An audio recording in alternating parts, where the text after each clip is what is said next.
This is the Protestant Libertarian Podcast, a project of the Libertarian Christian Institute and part of the Christians for Liberty Network. I really hope that you guys enjoy today's show.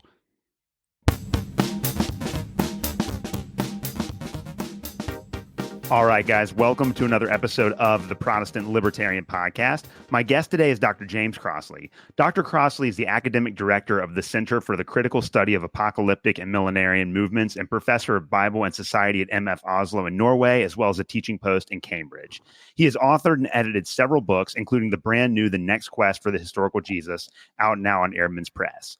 This collection of essays from various scholars attempts to outline the next phase of historical Jesus research, and Crossley's opening chapter addresses the major themes and questions that Next Quest scholars will need to grapple with. We will be discussing the Next Quest on the show today. Dr. Crossley, welcome to the Protestant Libertarian Podcast. Hello, pleasure to be here. Well, I'm really excited to talk to you. I've admired your work for a long time. We overcame some time zone complications this morning to make this work. But before we start talking about the book, just tell us a little bit about yourself, your background, and your work. Yes, I guess I work in two different areas, but I think they're related. And one of them, as you said in the introduction, is running a centre called the Critical Study of Apocalyptic and Millenarian Movements, or the Centre for the Critical Study of Apocalyptic and Millenarian Movements, and that's based at Cambridge. And that sort of encapsulates both sides of me in a way. Is that I do apocalyptic studies in the sense that I look at the English radical tradition, English radical history, English religious movements, and broader concepts of apocalypticism. And the other side of me is really historical Jesus, I guess, and which is something I've been interested in since, I would say, the early 90s, something like that, in some form or another, but as professionally for the past, 25 years or so. That has been my sort of primary interest within New Testament studies, has been historical Jesus. Even if I've done other things, that's where a lot of it goes. I mean, and within that, I do quite a lot of work on the reception history of the Bible as well, which I think is a kind of bridge between the two different areas. Is there anything else you want to know about me? I can talk all day of it if you want me to. Yeah, maybe just explain. You're teaching at two different major universities now. How does that work out for you? Right, yeah. Well, the centre is based at the University of Cambridge, and that's actually primarily research and promotion of research and dissemination of research on apocalypticism. And that's the University of Cambridge. The other part is MF Oslo, where is also connected a little bit with Sensam, and I do PhD supervision there as well. I do research there, and so I've got two different posts, one where it works out, even if it sounds odd and they're in two different countries. But I do go to Oslo, and I'll be going there in a couple of weeks' time. Yeah, well, you are a very busy man, obviously, and this book, The Next Quest for the Historical Jesus, is kind of a summation of a lot of the work and research that you've been doing over the last couple of years. You obviously proposed The Next Quest and had a seminar on it and everything a couple of years back. So What motivated you as a historical Jesus scholar to start thinking about the next phase of historical Jesus research? Like, what motivated you to start exploring what would become the next quest? You used the word motivated. I would say frustration. Frustration is a motivation. Where to begin in a way? Like I said, it's been something I've been interested in for a long time. There's been a lot of work I've long admired, still admire, on the historical Jesus. But I became really quite frustrated with it over the past, let's say 10 years or something, 10, 15 years, in that I didn't think anything distinctive was being done in terms of the analysis of who Jesus might have been or how he might have been received in the earliest perceptions and so on. There have been theoretical stuff done. I mean, memory studies is the obvious one that comes to mind over the past 10, 15 years. But I thought the results ultimately just kept looking the same. And not that they were wrong. It was just that, but there are other questions to ask. So, why can't we ask questions about, class conflicts more? Why can't we ask questions about gender, for instance, in a way that's not just the usual stuff in chapters or sections in historical Jesus books. Why? What about the thing that just sort of kept coming back to me? Why isn't slavery discussed in any significant detail? Yeah. Not, I mean, I know it's kind of a hot topic now and all that, but this isn't just some sort of trendy thing. It's slavery is a central institution in the ancient world. Why do we not talk about that other than sort of some vague metaphors to do with what Jesus is teaching? So there were things like that. I just thought, and many more that go in the books. To take an example from the book, I didn't think of this, but I thought it was the one on aura. I thought questions like that, get thinking like that. I think, why not? Why don't we open this up to a wider range of interests than we usually get? And how many times can we talk about the same thing about the kingdom of God or the cleansing of the temple or whatever? And okay, there's 3, 4, 5 different opinions on it, but there's nothing earth-shatteringly new when we talk about these kinds of things. I didn't think, and they've been repeated and repeated. And the other side of it was actually, again, which I say the two interests of mine link, is that there's loads of stuff to be done on the history of scholarship on this, and I do some archive work, and I kept seeing stuff on Jesus and historical Jesus, people talking about this thing. They're just just gone bypass scholarship. And there's I couldn't even begin to guess how much untapped material there is there on the history of the quest for the historical Jesus, whether it's scholars' letters or whether it's newspaper archives or whether it's popular receptions, popular interpretations, you name it. There could be all sorts of material out there on that kind of thing. So anyway, I was kind of getting increasingly frustrated with this, and I said to Chris Keith, co-editor, talked to him about this once. I'd expressed my frustrations, and he had his own frustrations, which were not dissimilar, but we realized we complemented one another, and we thought, right, why don't we just push this hard then? Let's just do something a bit different, make a statement, and see what happens. And I said, well, we'll need some kind of fancy term for it, and Chris knows that I was quite strongly did not believe in this idea of numbering quest, the third quest and all that. So he said, Chris just says, well, why don't we call it the next quest? It's a great idea because it's got a degree of ambiguity and a degree of arrogance at the same time that I quite like.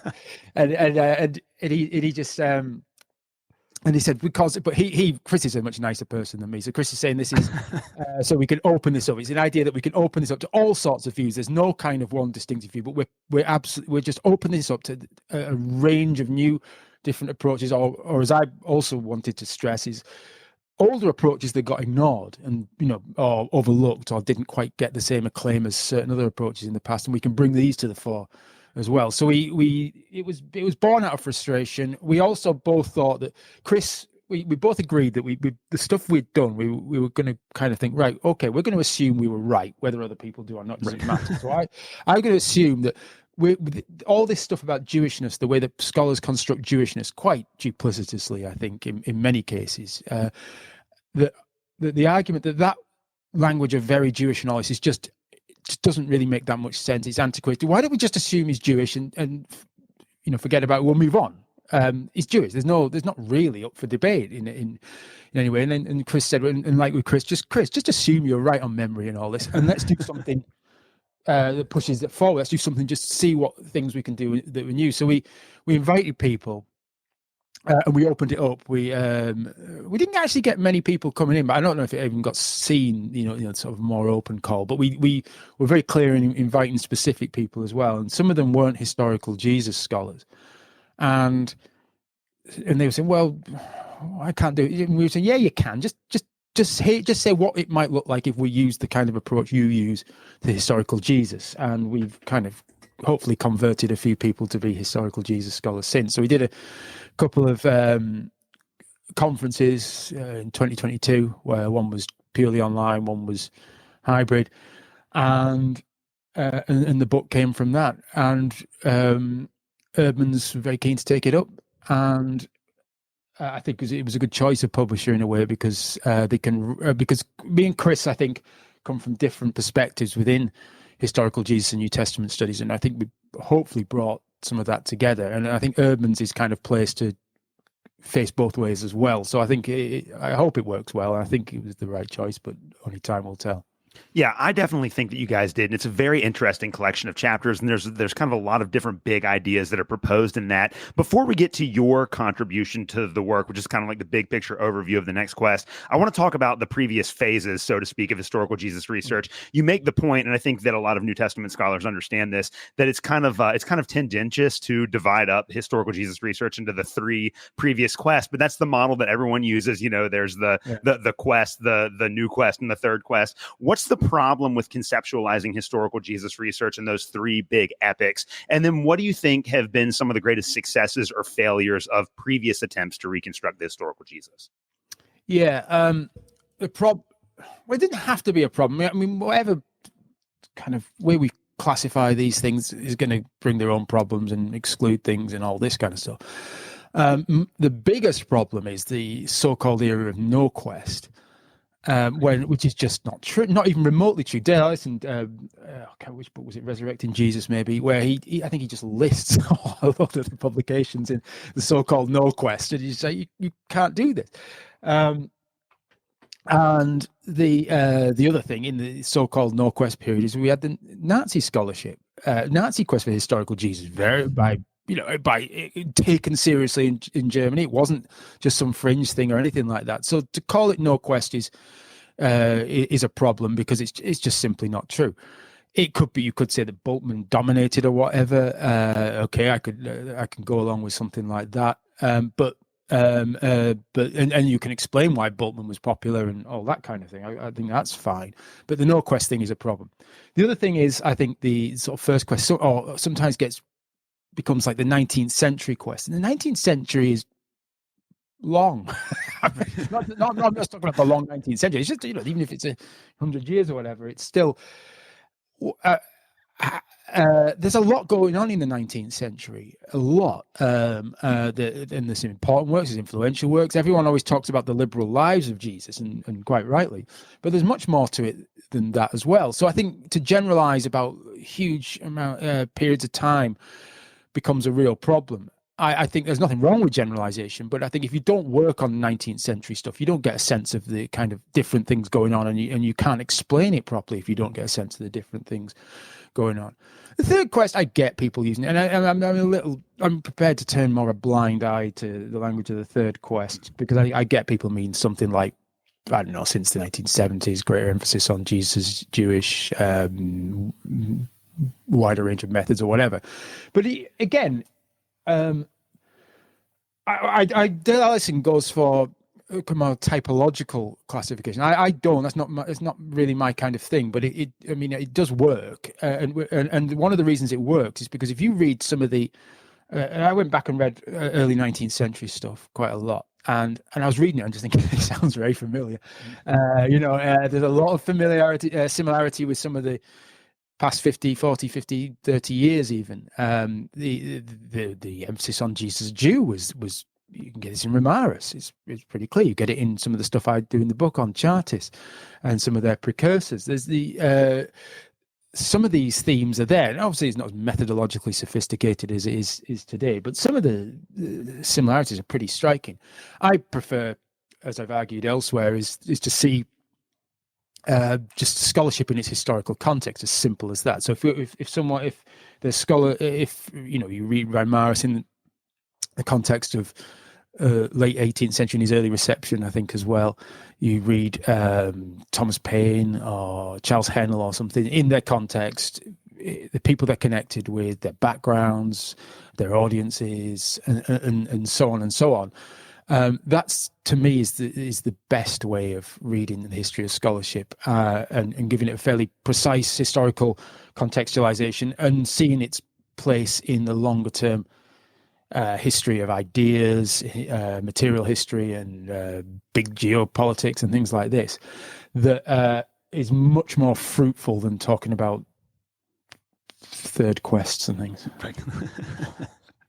Well, I want to talk about the opening chapter of the book that you contribute because it's going to frame like the rest of the proposals in the book. You're again offering kind of the big picture. Here's the direction we're trying to take historical Jesus research in the future. And you have a quote at the very beginning of that chapter that I want to read because I think that this really does kind of encapsulate a lot of what you're trying to accomplish. So you say that the goal is, and this is a quote, to move beyond searching for an interpreted reality behind the text and hypothesize the historical Jesus by means of the material, cultural, and historical process by which the images of Jesus were produced and transmitted. So talk about that goal to my audience. What does that mean, and what are you looking for exactly when you make that claim?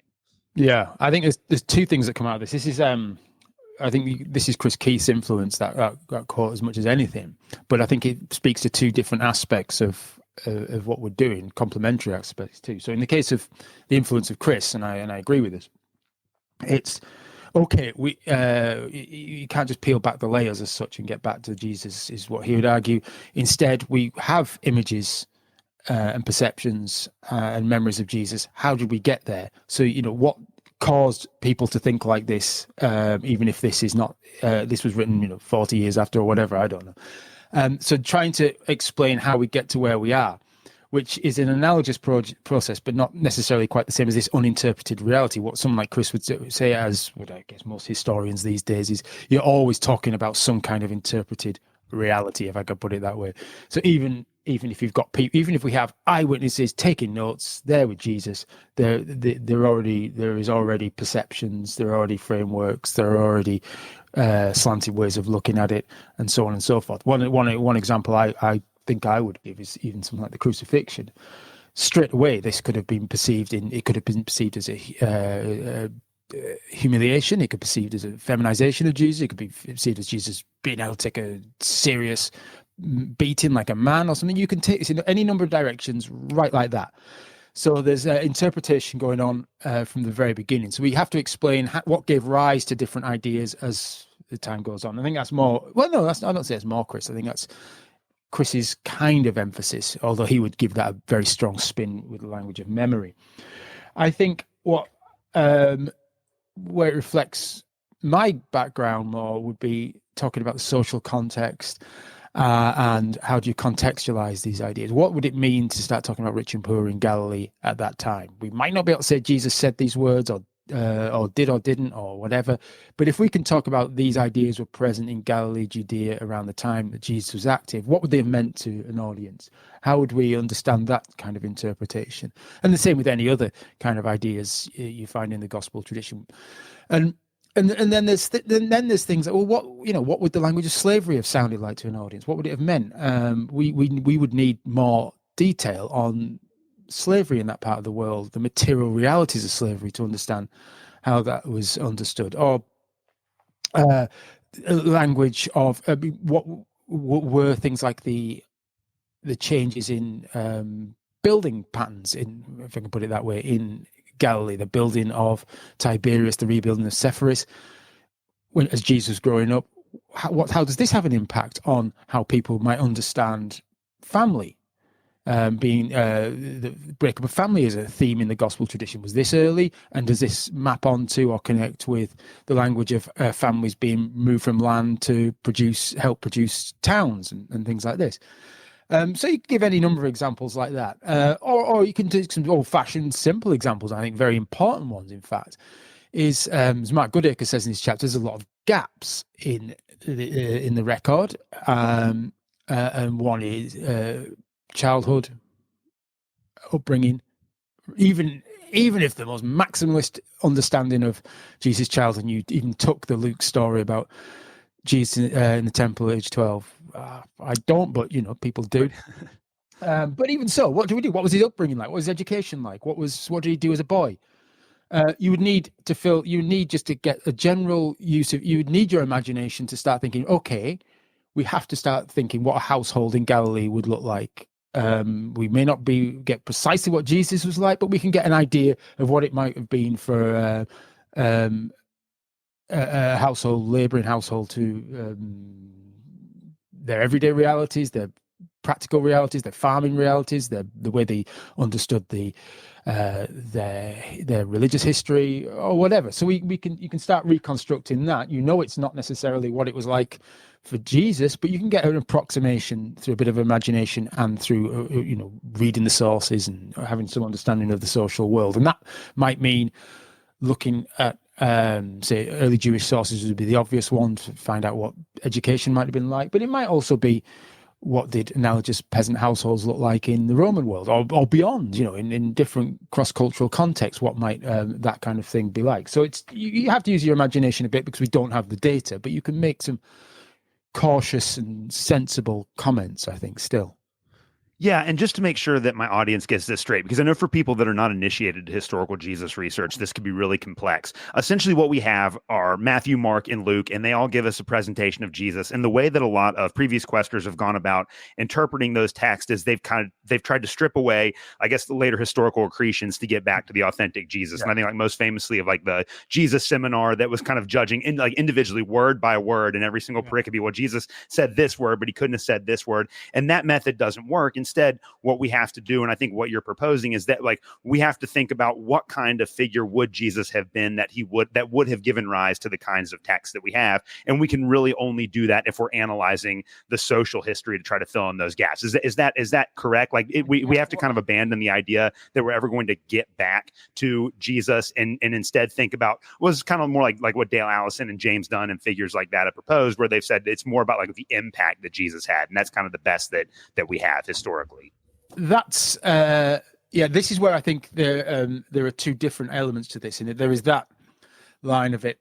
There is a more chaotic view, of course, as well within that. It doesn't. I mean, Dale Allison didn't think of it as always straightforward, and it's that it's not going to be a straightforward thing. What kind of things gave rise, and it will be all nice. We can all trace it back to a kind of Orthodox Jesus at the beginning. People can misinterpret. Someone once told me history of interpretation is the history of misinterpretation. People take things in all sorts of directions, and it's not always obvious that they would have gone in that direction. So I don't think we should be careful. I'm not saying you implied this, but we've got to be careful in thinking like that it just doesn't straightforwardly take us back to a nice Orthodox tradition of Jesus behaving in the way we would hope it would, and gave rise to these Orthodox small O Gospels. I mean, I still have a little bit of sympathy with the idea that you could, if we had the data, start assessing some stuff more and more, as in we could work out if Jesus said this or not. But the problem is, of course, is that we don't have enough material, we don't have enough data, we don't have enough obvious eyewitness accounts or anything like that to make these kinds of claims. We have the four Gospels, and within that, I would say John's Gospel is very minimal use for the reconstructing historical Jesus. With that, we've got Mark, and then we've got material particular to Matthew and Luke, which would be our main two sources, and bits and pieces that are particular to Matthew and Luke, which may be earlier. And then, even then, you're simply we've got some sources that plenty of things happened in the years, decades, whatever, before we get to even say Q or Mark or Matthew and the Luke. So we don't know. There's a whole blank there. Occasionally Paul might come up with something, say, on divorce in 1 Corinthians 7, which he says he got from the Lord. So you can get, there are clearly some traditions floating around, some ideas floating around that you can map this onto. But by and large, it's very, very difficult. And so I'm kind of quite agnostic on a lot of this stuff, in that did Jesus argue about plucking grain on the Sabbath, as it says in Mark 2:23-28? Maybe. I mean, I think it's plausible. One teacher arguing with another teacher about whether plucking grain is acceptable on the Sabbath seems standard enough kind of debate. Whether it did happen, I have no idea. But what I would say then is the way to go about this is to think about this thematically, and whether it was plausible at that time and place. And if you can say, and perhaps, is this something that's not of that much interest to the emerging Christian movement, or whatever label you want to give it? So in the case of plucking grain, we might say plucking grain on the Sabbath was culturally plausible, certainly. seems to have been, you could argue it was particular to that part of the world.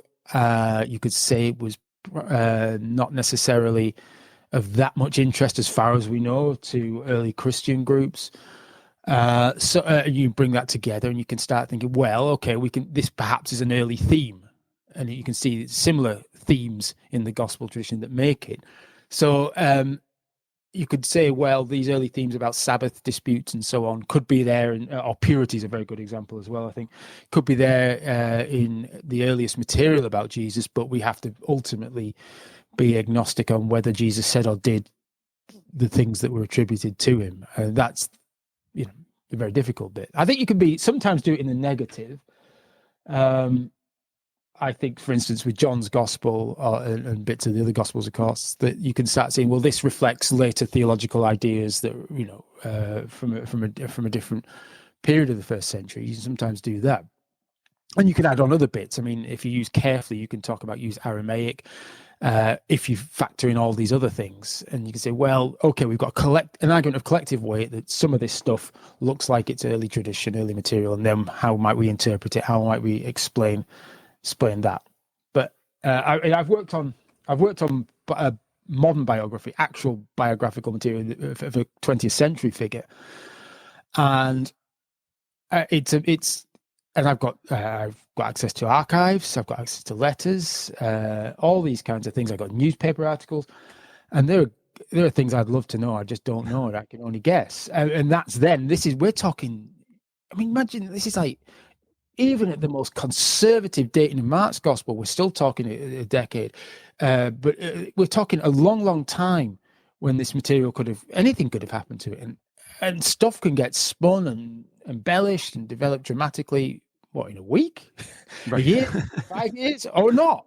So I think it's very, very difficult to be too precise. Where am I going with this? What was the question? Oh, no. You're doing a great job. Just talking about the reception history of Jesus and how we can't necessarily get back to exactly what he did and said in the way that maybe previous scholars have thought. Question then. That's good. Yeah, but that was a brilliant answer. The other thing that you do point out in your article that I think is really helpful, and I would like to hear your comment on, is that the next quest has to just understand that Jesus is Jewish, full stop, no qualifications or anything like that. And I want to talk to you about why that's so significant for understanding of historical Jesus and the ways in which previous questers have kind of gotten this wrong. Because even someone like, again, like when I first started reading historical Jesus research, N.T. Wright was kind of the big name back then, and he's known for calling Jesus very Jewish. But even then, that's kind of an awkward way of talking about Jesus's Jewish identity. And so maybe walk us through why the Jewish identity of Jesus must be a non-negotiable, and how previous questers have done maybe not like a great job of articulating his Jewish identity. I say non-negotiable. Anything's up for debate, obviously. Yeah. But I mean, it's non-negotiable in the sense that the argument against him being Jewish is just it's almost impossible. We don't entertain conspiracy theories and things like this. So I think everyone would agree with that. But the way in practice things have been different. So the period where Jesus being Jewish was challenged was in the Nazi period, before the Nazi period, but certainly in the run up to it. So it was all part of the same thing. And there's been a lot of negativity about Jesus. So people would say he's certainly Jewish, born Jewish and something, but opposes Judaism, the religion or whatever. And the religion of Judaism is often cast as the negative foil for Jesus. So Judaism is about cold, harsh, legalistic religion. Jesus is about grace, love, and whatnot. So you still get that in the post-war period. People who sort of continually pushing these cliches about negative cliches about Judaism. And then in the 1970s, things began to change, and a real emphasis on Jesus being part of his Jewish context. But a lot of the same arguments just remained. The structure of the arguments remained, or the supersessionism remained. When people would say, yes, Jesus was very Jewish, and then have it, and this is what Judaism was like. Jesus still transcended it, subverted it, did something different to it. It's constantly making out Jesus to be different to it while saying he's very Jewish. So, and I think our friend who we were talking about before, N.T. Wright, was epitomized this in scholarship in the 1990s, and he would constantly use the phrase Jesus was very Jewish but opposed high-profile features of first-century Judaism. And of course, it's entirely historic. I don't think it was, but it's a legitimate argument to say Jesus opposed. Of course, he could have opposed some high-profile aspects of Judaism. I'm not so sure myself, but but then it was like, why is this phrase "very Jewish" being used? Now, I can imagine insiders talking like this. It's a very Jewish thing to say, or whatever, or that's not a very Jewish thing to say. Okay.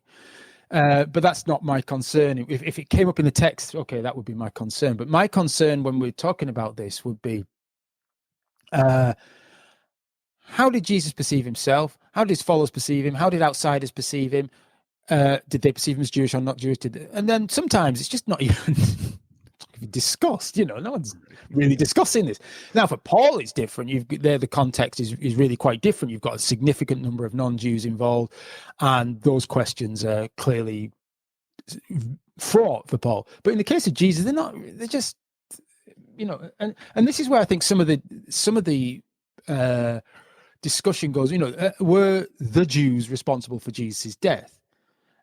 Is in one sense it's a completely loaded question for obvious historical reasons, right? In another way, it's a very strange question, because I'm thinking, take another example, cross-cultural example, is a character called John Ball I worked on. He was in the English Peasants' Revolt, so-called Peasants' Revolts of the 14th century, and he was executed. But I mean, I just don't think we would say, did the Christians responsible for John Ball's death, or were the English responsible for the John Ball's death? Is not something the way you would. It's just a weird way of framing the question. And I think, well, perhaps we could just simply assume Jesus was Jewish, and we could assume that the entirety of Jews were not responsible for Jesus' death, or even the Romans. We might just talk about there was this authority, that authority, and they discussed and did this, that, and the other. But start talking about in terms of ethnic or national blame is got all sorts of problems, I think, but even more so when we say that Jesus did this and it was very Jewish. What do scholars mean by that? Now, if insiders use that language, that's one thing, but when scholars start saying something was very Jewish, what does that mean? I don't even know what that means. How does it compare to? I probably used the phrase in the book, or someone did. Not very Jewish, a bit Jewish. How do you measure even what very Jewish is? How is Jesus more Jewish than, I don't know, John the Baptist, or how is Jesus more Jewish than Josephus? And some scholars do say things like this at times. So and so is more Jewish, is the most Jewish Jew, and all this kind of. I mean, it's absolutely meaningless analytically. I cannot. We'll do a league table of who was more Jewish than others. It's insane for a scholar. But you would say like but the flip side of this, of course, we're going to use Jewish texts. I mean, the most obvious contextualization for someone like Jesus, they will illuminate his teaching. I mean, but then at the same token, I think some of the problems of this is that people who use, say, philosophical texts to discuss Jesus have been deemed to create a non-Jewish Jesus. And I think that's a really bad move, because why couldn't a Jew in the first century have discussed philosophical material? Well, we know Philo, for instance, but that doesn't make Jesus non-Jewish, and it's an analytical category for scholars to say, oh, he's starting to use this philosophy, that philosophical system, that, oh, he's read it or whatever, or he's familiar with it. And it, just like today, you couldn't. I mean, okay, there's all sorts of things you can say about Jewish identity, but Jews engaged with non-Jewish philosophical traditions would not be a way of defining if someone was or was not Jewish as an analytical category. And I think there's the same principle in the first century. Certainly, and obviously, we will want to be using as precise contextual material as possible. So if we can get stuff that's from that part of the world, written by Jewish authors, there's some obvious benefits from that. But it doesn't mean to say that there isn't strong influences, or perhaps no influence, or there may be medium influences from other philosophical non-Jewish material as well. Or if you can even distinguish sometimes between whether this philosophical use is Jewish or not Jewish or whatever. Maybe there's just some local differences, local nuances or whatever. But so I think that's why I mean by just why not just like abandon this idea? We just assume he's Jewish and then we move on and say what's going on, you know.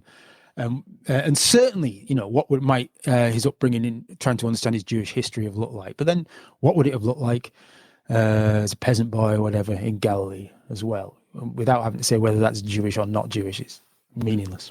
Yeah, I know that makes a lot of sense. I think that one of the areas that you propose in your chapter in the next quest that will be the most fruitful for research in the next quest is kind of the social and the reception history of historical Jesus scholarship, you know, kind of attempting to analyze the social context of people that are making claims about Jesus. And I've talked a lot about Albert Schweitzer on my show before, even though I don't think he got everything right. I think that what his book represents was a genuine attempt to try to locate all of these people that were writing books about the historical Jesus in their social and cultural context and showing how that influenced their interpretation of Jesus. And I know that is a process that's near and dear to your heart too. And you actually have a chapter in the book where you kind of look at this with Chartism. So maybe talk to us about why looking at the social history of scholarship is so significant, and then also what your work on Chartism reveals about that dynamic and what that can tell us about the way that Jesus has been received.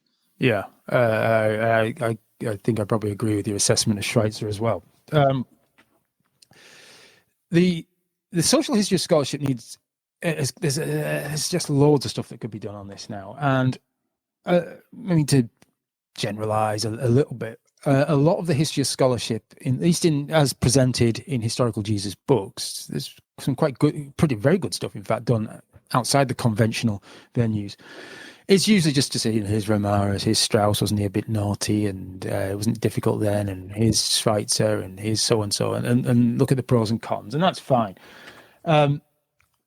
I don't think a lot of the history of scholarship is really been taken seriously in its context in historical Jesus scholarship, and there is a ton of work to be done, as I said. Now, the one example that comes to mind is, again, the Nazi scholarship, that kind of amazingly, this was overlooked for a long time. I think I can explain why, but that's another question.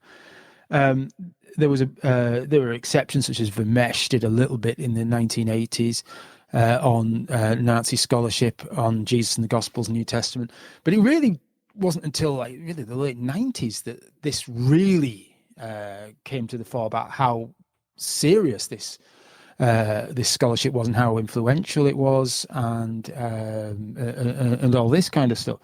So there's an example of that. We should have, shouldn't we have been doing that earlier? Contextualizing scholarship, understanding in its historical context, and so on.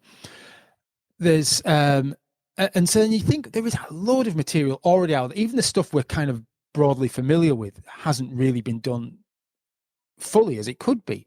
There's some good stuff done on Schweitzer's context. There's now some stuff done on Vermesch's context and Vermesch's work.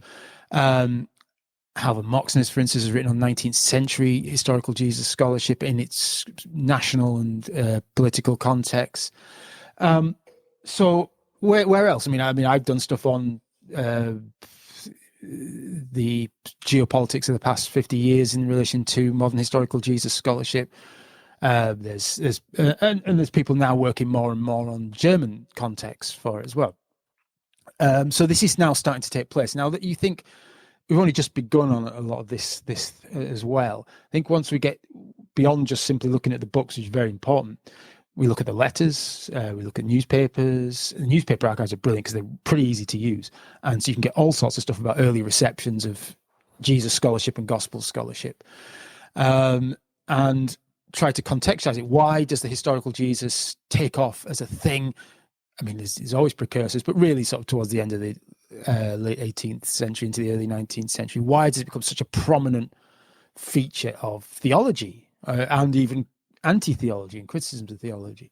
Why then? And so I think some scholarship now is starting to answer these questions. Why was this rhetoric about Jewishness so prominent in the past 50 years when people started talking about very Jewish and things like this? and the Nazi one is another example. How come a lot of people in Germany, not a lot of people, I don't know how many, but a number of prominent scholars denied Jesus as a Jew, or put these stark contrasts between Jesus and New Testament texts in Judaism? Why in Germany in the turn of the 20th century and for the next few decades? I mean, there's a fairly obvious answer for that, and you can dig deeper. So there's that. And then you think, well, okay, as some people who work, for instance, in post-colonial biblical studies have argued, the quest for historical Jesus and critical scholarship is also emerging at the same time as sort of prominent parts of European colonialism and imperialism. What's going on there? And what about the Sugitha Raja, for instance? Our Sugitha Raja has done stuff on Jesus in Indian contexts, including connections with the historical Jesus. And again, you think there must be loads of material in that context about that whole colonial encounter. So, and I'm just scratching the surface here. I mean, Latin America, it's probably, Right. there's going to be loads. North America, I mean, there's been some good stuff done on North American quests, and just think how much archival material is out there. So the stuff I did, I wanted to use an example of how we might look at different people talking about the quest. And in Britain, the narrative was something like this. The English deists influenced Reimarus. Reimarus influenced everybody else, and the quest for the historical Jesus wasn't really embraced until the latter half of the 19th century by Anglican cleric scholars.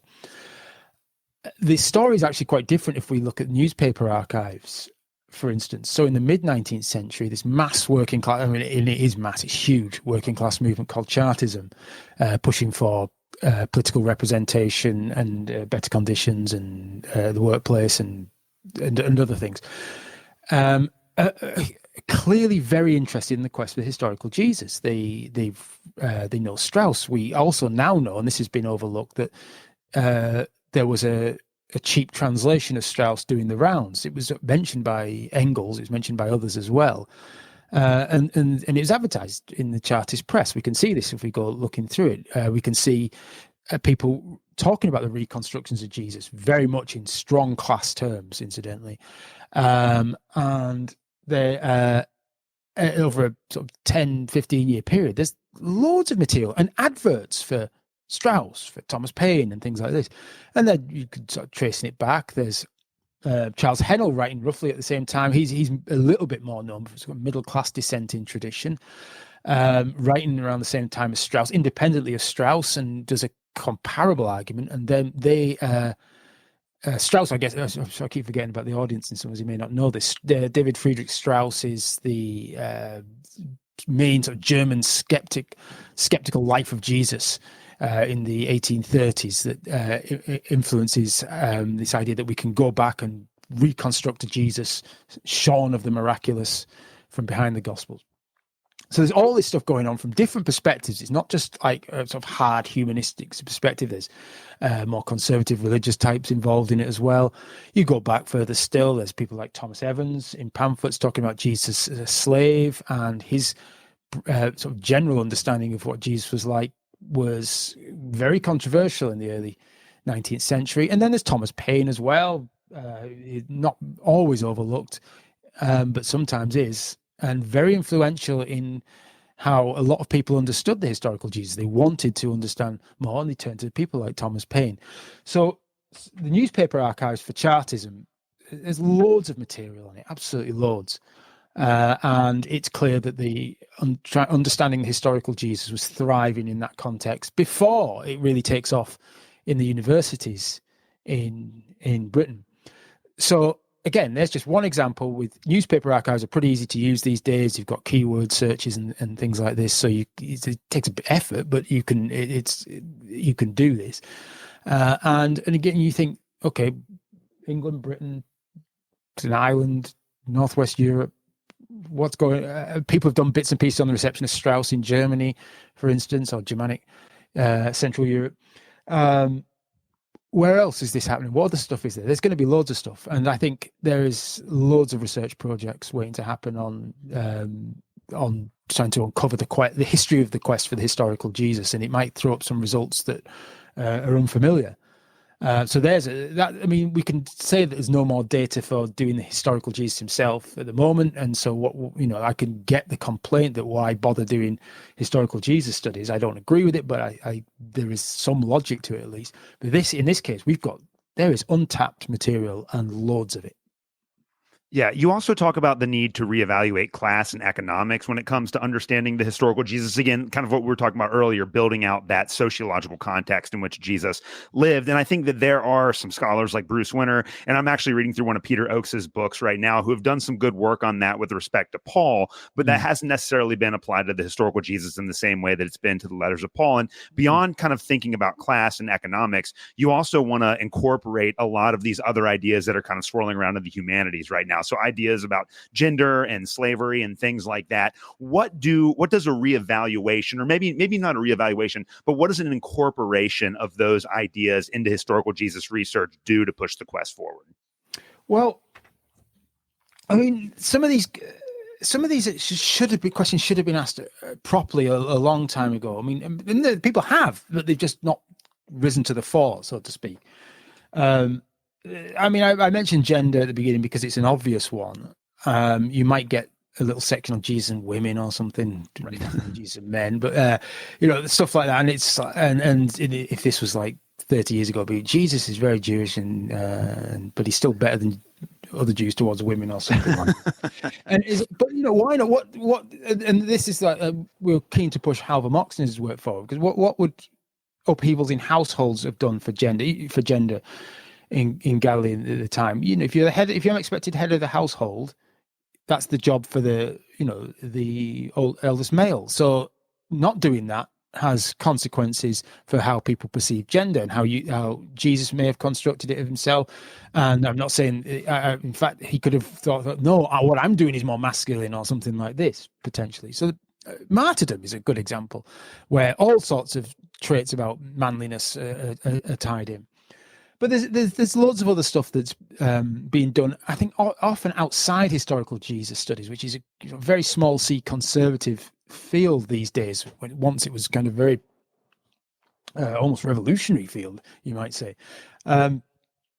So there's disability studies. I mean, that's kind of thriving now, but barely touched upon in historical Jesus studies. And then there's also, it seems a very obvious theoretical framework to apply to various stories in the gospel tradition. And I think on something like the resurrection, which I couldn't stand doing that subject anymore. It was so like, I don't want to touch this subject. I was talking to a colleague, Justin Megget, and and I'm really glad he wrote the piece on resurrection in there, because he started using examples from early modern England about resurrections, and straight away people believed them. Now it doesn't matter. The question of whether it happened or not is irrelevant as far as I'm concerned. But the fact that people can absolutely convinced that these bodily resurrections or whatever resurrection happened, and you can do comparative studies of why how ideas spread and things like that without having to go down that question of did it happen or did it not. I think some of the resurrection has been done to death, but you think about people like Dale Allison and a few others who have done some comparative work on this, and now Justin. But loads of comparative stuff could be done on resurrection stories without simply that question of trying to prove or disprove it, but rather how do these ideas take off? What do they mean? What significance do they have for people? Things like that. Questions of aura I've mentioned before. Stuff I think Robin Walsh is kind of interested in this respect, because you think gospel writing is a fairly worn topic, but on the other hand, as applied to historical Jesus studies, thinking about the ways in which the gospels were framed and written and audiences, if she's right, there's some really negative consequences for historical Jesus studies. And if that is the answer, that's the answer. Now, people will, of course, debate that and push back or agree or whatever. But there's still those kinds of questions that haven't really been done too much in the history of historical Jesus studies. And I even think something like apocalypticism as well. And I mentioned in there that we could do more cross-cultural comparisons of apocalyptic thinking in, say, peasant societies or similar-ish societies, and how they may have understood transformations of the world and things like that. So that might, instead of us like adding yet more bibliography to questions about the kingdom of God or an apocalyptic Jesus, we could start thinking, well, let's actually just take this in different directions and start looking at comparative material there. There's 35 odd essays in the book, but people, that was the kind of mentality we had with this, is to try to say, well, what if we took it in this direction and started doing that? And I think this should have happened a long time ago. And the problem is, it's partly the way the field has been. It's been it's the sort of, with Paul, I guess, in the synoptic problem, the kind of center of a very conservative field, and some of the more creative stuff and innovative stuff has been done outside historical Jesus studies, even Pauline studies until recently, and synoptic studies, and in the sort of mainstream centre has just not really entertained this stuff, or if it has, it's not been pushed to the fore. So we've got very traditional scholarship, and it's been like that. And again, I've said this a few times, and I just do not want this taken the wrong way. I simply mean this as a statement of some sort of reality, is that people live quite long, scholars live quite long. So, I don't know if this book could have got through 15 years ago. Yeah. But now I'm older, Chris is older, and Olgard dying out, died, or no longer that active, or and there's a younger generation coming through. I think it's an opportune time to start really pushing some of these ideas, and if only to bring historical Jesus scholarship up to date with developments elsewhere in early Christian studies and New Testament, but also the humanities more generally. And I think it needs that kind of updating. And in my more optimistic moments, it would be nice if, given my sentimental attachment to historical Jesus studies, if historical Jesus studies could actually start leading in some of this stuff once again. Yeah, I totally agree with that. You do, in your article, talk a little bit, or in your chapter, you talk a little bit about anticipated pushback for the next quest, which is what you're kind of hinting at the end there. And I can already, just reading through some of the chapters in the book, I can already see where, in particular, like very conservative theological scholars would immediately balk at some of the proposals that were being made. So I can understand like why there would be a critique from that quarter of New Testament scholarship. But what are some of the criticisms that you anticipate, or maybe you've already experienced? Because I know that these ideas have been out there for a couple of years now, and I've seen some people comment on them in some of the books that I've read. What are some of the criticisms that you anticipate, and how would you respond to those criticisms? I would be quite interested to hear what you think conservative pushback would be, because one of the things I didn't want to do with this book, and me and Chris did discuss this a bit, I didn't want it to raise the issue of theological perspective or confessional. I said, let's I don't really care what background the people come from, as long as you are prepared to ask new questions, push this. I mean, we've got Catholic, evangelical, non-believer, but I mean, in one sense, and I don't even know what half of them are. I don't want that to be the kind of defining thing, and I think that has been. And I think there'll be conservative pushback, certainly with a small c. Why would a big C matter even here? Right. But there'll be. I could see some of it, because like we're not asking the usual questions, and that's the usual questions of what they kind of like. Did it happen? Did it not? Yeah. And in one sense, they might not even care, and I think that's one thing that might come from that. I mean, do they care? I don't know. Do very conservative evangelicals care about the history of scholarship in mid 19th century England? I don't know. Maybe they just don't care.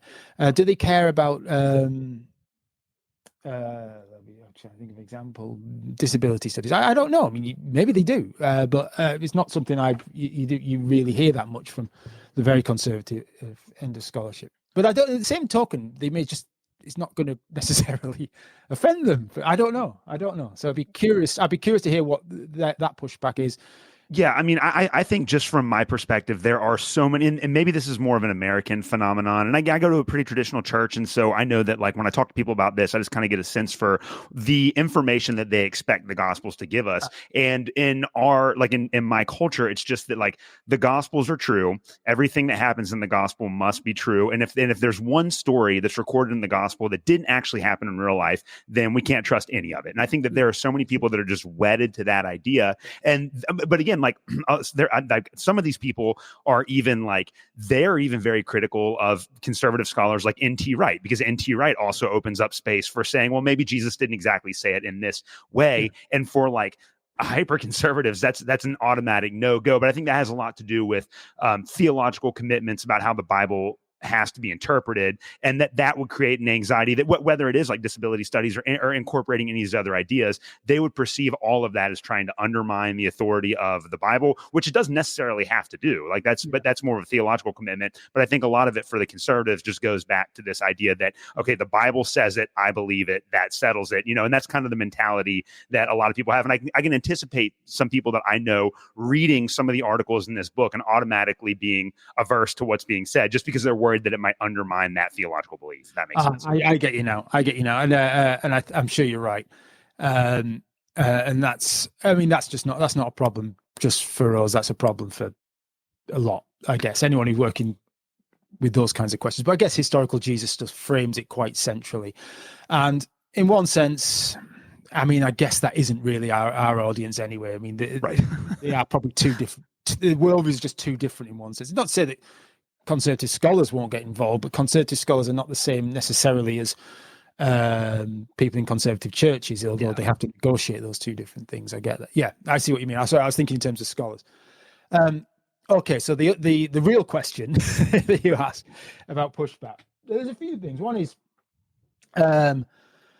you can't say anything about historical Jesus. There's no new data, and as if we didn't know this.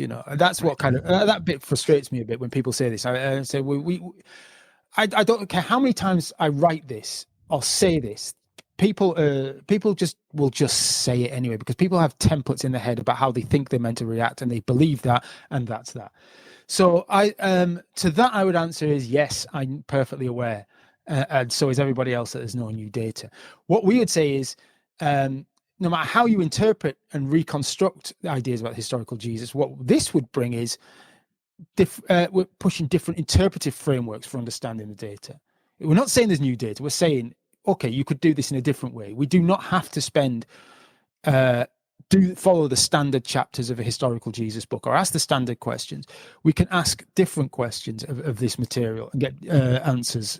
We can talk about a broader context than just the sort of history of ideas and theological context. We can push social context even harder. I know some people have. And things like that. So it's the interpretive framework, I think, that we are trying to push that's different, not for the millionth time that there's more data out there. So let's just get that straight then. Get that straight. I'll be ignored, but I'm going to keep saying it until the day I die. Okay. The other ones are, there's a few, one like this is kind of from more sort of liberal, even radical wing of scholarship. You hear people say things like, it's you're just going to construct a Jesus that's palatable for the interpreter, for your age, for your times. It's all ideology. Why are you doing this? And to that, I'd say, well, in one sense, yes, of course it is. We're going to reflect our times. Everyone does, not just this. Why are you singling out historical Jesus studies? If you do 2nd century Gnosticism, you're going to reflect the issues of your times, even if you think you don't. If you do, medieval whatever, this is just it's too broad to be of any use whatsoever. If you said, I would say, frame the question: how do the questions we ask reflect our time? Why? What are they doing? Contextualize them. Fine. I think that's the way you go about it. But just to state that it's all ideology, well, I would just say, well, so is everything you're doing as well. So why are you singling out Jesus? So these are the kind of questions you're going to get. I think another one we will get, and some people have hinted at this, is, oh God, I've said a complete collapse. I'll go to my fourth one, because I had perfect. The fourth one was like, well, my favorite scholar did this in, 30 years ago. And I was like, yeah, we're not even, what we're saying, good. And because we bring that forward, we're opening this up for you to bring forward. If your stuff's not in there, go and do it. We're trying to encourage people to kind of bring out stuff that they think has been overlooked in scholarship. So we will cover stuff that's been done before. We hopefully will push stuff that's not really been done before, but we will be bringing to the fore stuff that's been ignored in the past. And I think that's important to do. But just because we don't include your favorite thing doesn't mean to say that the intentions were wrong. I think the intentions are there for, if you've got the complaint to make, why don't you go then and start, there's some momentum being created now, go and do something about it. There's an opportunity that may not have been there 10, 15 years ago. I had another point. What was it? God damn it. Never mind. We covered a lot of ground on that.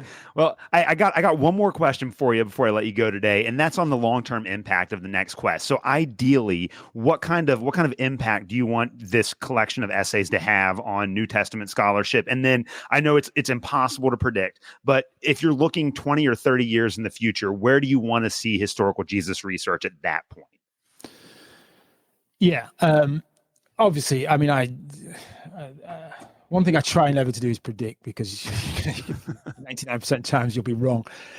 So I can say what I want and hope for. I think, it really builds on the last answer, is opening this up to a whole range of new questions, ones we didn't even think of that could be done now. So to just move beyond some of those old standard chapter divisions in historical Jesus books and think of all these new things you can do. I think in the short term, I think, and here's where I might just predict something, I think something like slavery is the one that could get a quick take up, because it will a number of the subjects will be quite new, I think, to traditional historical Jesus scholars, and that's understandable. They're not necessarily going to be get into the kind of critical theoretical work on this, that, or the other. But in slavery, I mean, this will be, for the ancient historian, this is ideal. I mean, this is the kind of classic historical work that can be done. I mean, it'd be, and as well as, I hope, read up on theories of slavery and so on. And there's a lot of work done on New Testament studies and early Christian studies on slavery that is easily accessible to New Testament scholars and historical Jesus scholars. So I think that you could do a lot on the material reality of slavery, and I think that will happen fairly quickly. There's already a number of people I've spoken to who are already pushing these kinds of questions. And so it'll be those kinds of things. I don't think historical Jesus studies will ever quite reach the kind of level of popularity it had in the 80s and 90s. I mean, it could pack out ballrooms at the Society of Biblical Literature annual conference, for instance. I'm not sure if we'll ever get to that stage again, but I think we could open it up to a range of new people and new ideas, new interpretations, and in 30 years' time, we might have a real broad range of all sorts of questions, some I can't even think of, that are not simply those standard chapter titles in the main historical Jesus books. Not that they're wrong, not that they're necessarily bad, but that we can do more, and we can make this much more interdisciplinary minded field. And by interdisciplinary, I do not necessarily mean you are up to date on all the latest theoretical developments in literary theory, historiography, or sociology, anthropology, whatever. I mean, it's also reading quite narrowly. It can be so slavery. You read case studies on slavery in analogous contexts and how it might shed light on the first century in that part of the world. It's about trying to just, even if you work on a niche area of this, expand your knowledge on it, but in a way that you're comfortable with and that you know and you can work with, and that is an interdisciplinary contribution in my mind. It's not simply, though, I think, about just textual mining and here's my ever so slightly different view of the historical Jesus from Sanders, which is similar to Wright, which is similar to Harvey, whatever. I just broaden it, and that's where I hope it'll go. But it's really going to depend on the take-up of scholars after me. I think we'll see, or at least roughly contemporary with me, to see if they're up for this, and they may not be. Yeah. Well, Dr. James Crossley, I've really enjoyed talking with you today. This has been great. And I love what you guys are doing with The Next Quest. The book is The Next Quest for the Historical Jesus. It's out now on Eerdmans. I'd highly recommend that everyone pick up a copy of it and read through it and think about it. Before I let you go, I want you to have an opportunity to tell people where they can find your other work and follow you. I know if you want a good example of a lot of the things that we've been talking about today, you wrote a book, I guess about 20 years ago at this point, called Jesus in an Age of Terror, which I think kind of encapsulates a lot of the ideas that we've discussed. It's a phenomenal book. I know a lot of people in my audience would really appreciate that contribution, but just where can people find that and your other work, and where can they follow you? Well, they're probably best not follow me on social media, because I don't really, I do it, but I just sort of forget about it for a few weeks. Right. And things like that. So, the best place is to go to the webpage. I think either the Cambridge one will give all the links in the Faculty of Divinity, or the MF one should. I don't know if that gives the links or not. MF Oslo, but the other one is the Center for the Critical Study of Apocalyptic and Millenarian Movements webpage, sensam.org, I think it is, and that will give bibliographical references and things like that for people who want to follow these kinds of things up. Perfect. Well, Dr. Crossley, thank you for coming on the show today. Pleasure. Good to meet you. Thank you for listening to another episode of the Protestant Libertarian Podcast. If you have any questions or comments, please reach out to me at theprotestantlibertarian@gmail.com. You can also find me on Twitter. You can follow me at the handle @ProLibertyPod. Again, that is @ProLibertyPod. And you can also visit me at theprotestantlibertarianpodcast.com. At theprotestantlibertarianpodcast.com, you can also support the Christians for Liberty Network and the Libertarian Christian Institute. Thank you guys so much for listening to this episode, and we will see you next Tuesday.